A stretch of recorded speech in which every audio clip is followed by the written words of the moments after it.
Yo, what's up, people?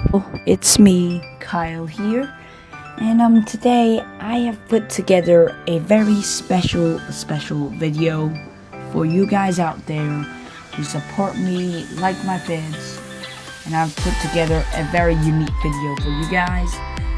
I've cooked up a steak, and I want to show you and show the world how I personally cook the steak and how I think best steak from your home is. So I'm gonna tell you from seasoning to cooking, how to choose a steak, blah blah blah, plating up, and I hope you guys enjoyed that vid.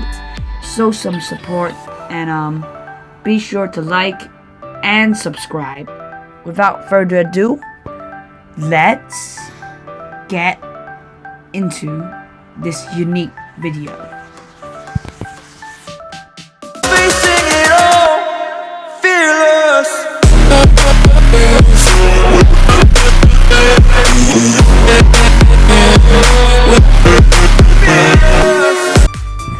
So the first thing I'm gonna teach you guys is how to choose a steak. A ribeye steak in particular. This one I have here. So how I choose my steak is even marbling, not too fat, definitely not too lean, because lean meat's not flavorful, and pretty slightly, I'd say, not as tender. So you want to choose a steak with great marbling. Definitely not as fat, but you want like a medium marbling. You want marbling on every single side of the steak, and that is gonna be your best steak. First up, take your steak out of the fridge about 20 to 30 minutes before cooking. This allows the steak to warm up from its cold form. A few moments later. Now, the steak needs to be drizzled with olive oil, about a teaspoon. This allows the steak to have a protection layer of oil and makes the steak even to cook. Now, rub the oil all over the steak to make it even.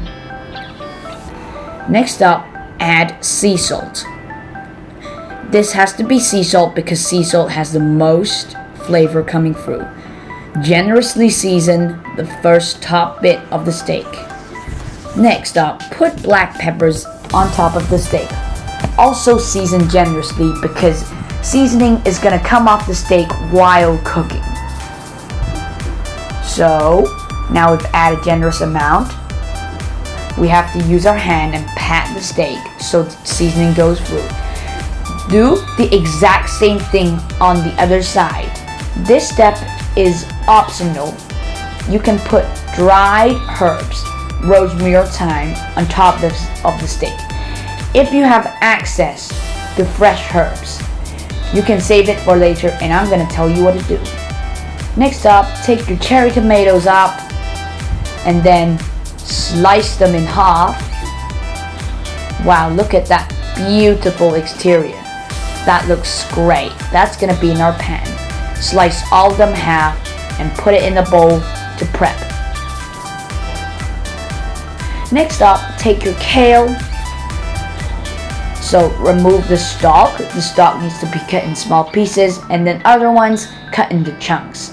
Also put in a bowl for prep. So right now you want to take your garlic and then throw the end off, which is dirty. Smack your garlic and then peel the skin off, the papery skin, and then slice it into big chunks so we can put the garlic in for later. Now we're gonna roughly dice it. Now we're gonna dice it, not too much. And then we're gonna take a little bowl, scoop our garlic, and put it in that little bowl. Nice and clean, so for later uses, it's gonna be more easy. Yay! We'll put in a bowl for prep.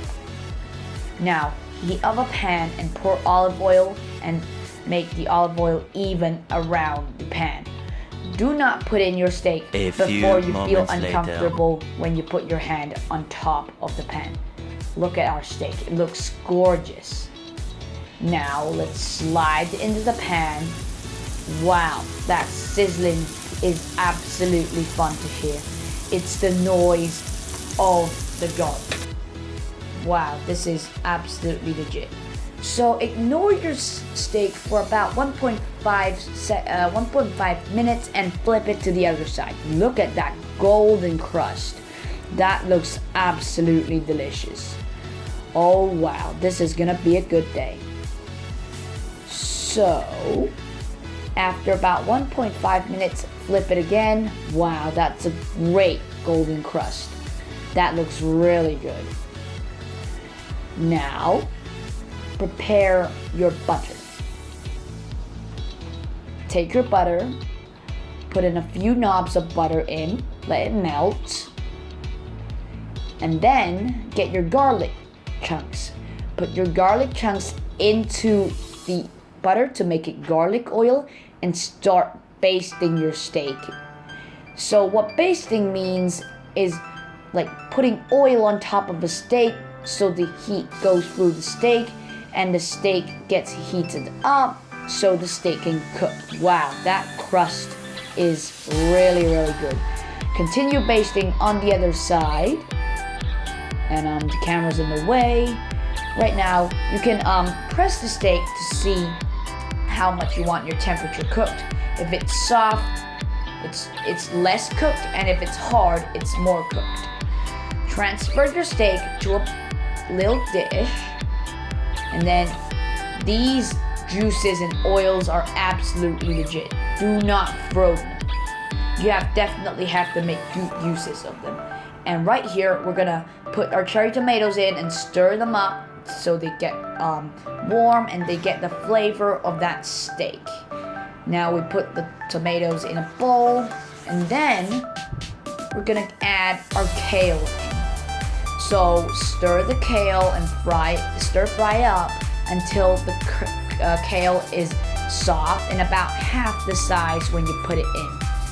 So now transfer your kale into a bowl so you can garnish up your plate later. Right now, let's put our kale in, really good. So the steak has to rest for 10 minutes before slicing. So there will be resting juices. So now our steak has rested for about 10 minutes, like half the cooking time. So we're gonna slice it up. Wow.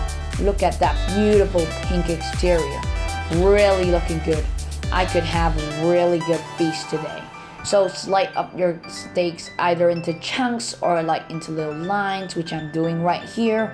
They look really good. Now, you can take a beautiful white plate if you desire, and then transfer your steak with your knife right here, and then put it on the plate. Then put it right, garnish with your sides, the kale and the tomatoes, and wow, this steak's looking good. I would have a good feast tonight. And then we're about to add our cherry tomatoes, really good, and voila, bon appetit, a beautiful steak is born. And don't forget to pour the resting juices on top of the steak. Oh boy, this is gonna be a big feast.